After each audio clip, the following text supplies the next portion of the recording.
Vem cá, você já parou pra pensar que quando a gente lê a Bíblia, a gente está basicamente entrando num outro mundo? A gente não compartilha a mesma cultura, a mesma língua, nem mesmo a forma de pensar dos autores bíblicos. Isso significa então que se a gente quiser interpretar a Bíblia do jeito certo, tem uma regra básica da hermenêutica bíblica que a gente simplesmente não pode ignorar. E eu digo mais, se a gente ignorar essa regra, os resultados disso vão ser bem perigosos, de verdade mesmo. Mas calma, antes de entrar nessa regra, deixa eu te contar uma novidade. Hoje eu tô começando um quadro novo aqui no canal. O nome do quadro, como vocês devem ter visto aí no título, é Dicionário de Teologia Bíblica. E pensa comigo, para que serve um dicionário, né? Não é para explicar palavras e conceitos de um jeito direto, rápido e objetivo? Pois é exatamente essa a ideia aqui nesse quadro novo, trazer explicações rápidas, diretas e objetivas sobre termos e ideias que são fundamentais dentro da teologia bíblica. E para inaugurar esse quadro aqui, a gente vai falar da regra mais importante, mais básica da hermenêutica bíblica.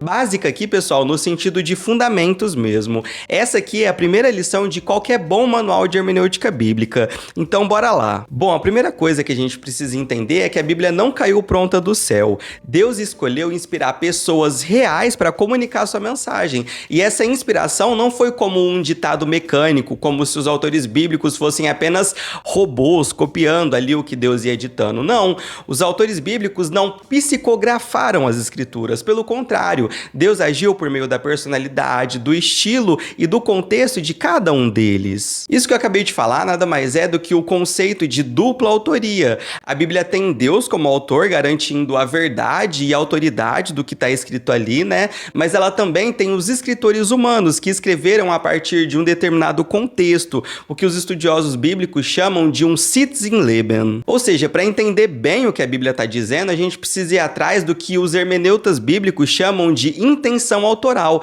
que nada mais é do que buscar entender o que o autor original queria comunicar para quem? Para sua audiência original, levando em consideração o tempo, a cultura e as circunstâncias em que ele vivia, entendeu? E assim, isso é fundamental para a gente não distorcer o sentido original do texto bíblico. E é aqui que vem o problema. Como eu disse, quando a gente lê a Bíblia, a gente está entrando num outro mundo. Nós somos estrangeiros nesse outro mundo. Toda vez que a gente está lendo a Bíblia, a gente está lidando com um monte de símbolos, metáforas, histórias e formas de pensamento que não fazem parte do nosso dia a dia, da nossa mentalidade ocidental do século XXI. Para facilitar, pensa assim, quando a gente estuda hermenêutica, a gente aprende que existem dois tipos principais de comunicação. O primeiro tipo é chamado de comunicação de alto contexto. Esse tipo de comunicação, pessoal, acontece quando as pessoas já compartilham a mesma língua, a mesma bagagem cultural e social. Então não precisa explicar muita coisa nessa comunicação de alto contexto. Por exemplo, se eu viro para você e falo assim, fulano chutou o balde, você já sabe o que isso significa, certo? Porque essa expressão, ela faz sentido dentro do nosso contexto cultural, social, linguístico. Agora imagina tentar explicar essa expressão para alguém que não fala português, tipo uma pessoa que só fala japonês. Se você simplesmente traduzir essa expressão, fulano chutou o balde, para o japonês, a pessoa ela vai ficar te olhando sem entender nada. Para essa frase fazer sentido para ela, você vai ter que explicar o contexto, o significado por trás dessa expressão. E é aí que entra o segundo tipo de comunicação, que é a comunicação de baixo contexto. Ou seja, você precisa dar mais contexto para a pessoa entender o que você está querendo dizer. Agora adivinha só, quando a gente lê a Bíblia, você acha que a gente está numa comunicação de alto contexto ou de baixo contexto? O que vocês acham? Então, pessoal, a gente está numa comunicação de baixo contexto, né? Da mesma forma que o japonês precisa de alguém que entenda bem a cultura e a língua portuguesa para explicar lá a expressão fulano chutou o balde, a gente também precisa de um intérprete para entender o que os autores bíblicos estavam querendo dizer dentro do seu contexto original. E esse intérprete é o quê? É o estudo da cultura, da história, da sociedade, da língua da época, entendeu? E se a gente não fizer esse trabalho, sabe o que acontece? A gente começa a ler a Bíblia com os nossos óculos modernos e a gente começa a impor as nossas próprias ideias no texto bíblico. E aí, em vez de entender o que a Bíblia realmente quer dizer, a gente acaba distorcendo o significado dela para que ela fale aquilo que a gente está querendo que ela fale. Ou seja, um dos maiores erros na interpretação bíblica é ignorar o contexto original em que os textos bíblicos foram escritos. Se a gente gente quer compreender a palavra de Deus do jeito certo, a gente precisa estudar a história, a cultura e a linguagem da época em que a palavra de Deus foi escrita. Então, essa é a regra básica da hermenêutica bíblica, buscar a intenção original dos autores bíblicos. E o pior é que muita gente ignora isso, ignora essa regra que é super básica. E aí, para ilustrar o perigo de não seguir essa regra, a gente poderia citar 1 milhão de exemplos, mas deixa eu citar aqui só um para vocês pegarem aqui o espírito da coisa. Tem um erro bem comum na hermenêutica bíblica chamado de anacronismo semântico. Isso acontece quando a gente impõe um significado mais recente a uma palavra usada num texto antigo. Deixa eu explicar melhor isso aqui. Um exemplo clássico disso está logo no começo de Romanos, no capítulo 1, versículo 16, quando Paulo fala que o evangelho é poder de Deus para a salvação de todo aquele que crê. Vocês lembram desse texto, né? É um texto bem famoso. Então, a palavra grega que aparece ali é dunamis, e essa palavra dunamis é traduzida por poder em português. Agora, presta atenção aqui, tanto no português como no inglês, a palavra dinamite tem sua origem exatamente nessa palavra grega dunamis.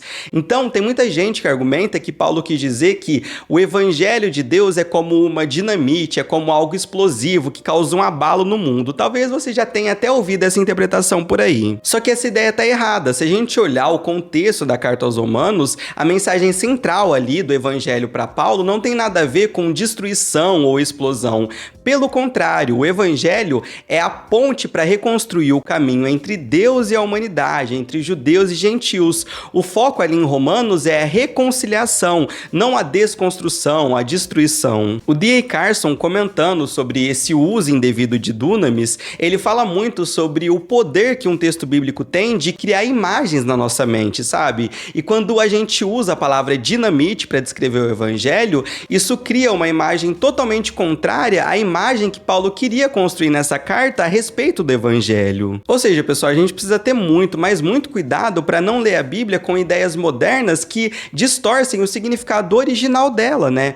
Esse exemplo que eu dei do anacronismo semântico de dunamis é algo relativamente simples, mas que mesmo sendo simples, impacta profundamente a própria imagem que a gente cria do evangelho na nossa cabeça. Só que, claro, tem distorções muito piores quando a gente quebra essa regra básica da hermenêutica bíblica, como, por exemplo, a interpretação que muitos fazem daquele famoso versículo de Paulo, tudo posso naquele que me fortalece. Muitos usam esse texto como uma espécie de um mantra motivacional, de uma visão triunfalista. Mas se a gente olhar o contexto da carta de Filipenses, Paulo não está falando sobre alcançar sucesso pessoal ou material, mas sim sobre ser fortalecido por Cristo em todas as circunstâncias, especialmente nos momentos de sofrimento, de dificuldade. Então, sempre que você abrir a Bíblia para ler, se lembre disso. Não leia a Bíblia com os olhos de hoje. Tente enxergar a Bíblia com os olhos de quem viveu naquele tempo. Primeiro a gente busca entender o que o texto bíblico queria comunicar para a sua audiência original. E só depois a gente pensa em como esse texto se aplica hoje. Isso faz toda a diferença. Muitas das interpretações bizarras da Bíblia que a gente vê hoje em dia, como as interpretações das teologias coaches da vida, da prosperidade, das loucuras neopentecostais, acontecem justamente porque essa regra básica da hermenêutica bíblica é ignorada, é quebrada. As pessoas pegam textos fora do contexto e aí elas torcem a mensagem original da Bíblia para que a Bíblia fale o que essas pessoas querem ouvir. Daniel, então só buscar a intenção autoral é suficiente para a gente interpretar a Bíblia? Obviamente que não, galera. Inclusive, nos próximos vídeos, a gente vai adicionar algumas camadas a essa ideia de intenção autoral, porque existem diferentes formas também da gente entender a intenção autoral. Mas isso é assunto para um próximo vídeo aqui desse nosso novo quadro. Aqui a gente vai colocando um tijolinho de cada vez. Bom, agora eu quero saber de vocês. Quais conceitos, palavras e ideias vocês gostariam de ver aqui no nosso quadro Dicionário de Teologia Bíblica? Comenta aqui embaixo. E se você quer começar a estudar hermenêutica bíblica e aí não sabe por onde começar, eu já tenho um vídeo aqui no canal que pode te ajudar muito. Tá aparecendo aqui na tela para você. Então clica nele e confere lá. E se esse vídeo aqui te ajudou de alguma forma, deixa seu like e seu comentário, porque isso ajuda demais a aumentar o alcance aqui do canal. Bom, eu vou ficando por aqui. Fiquem todos com Deus e eu te vejo aqui nesse vídeo, hein?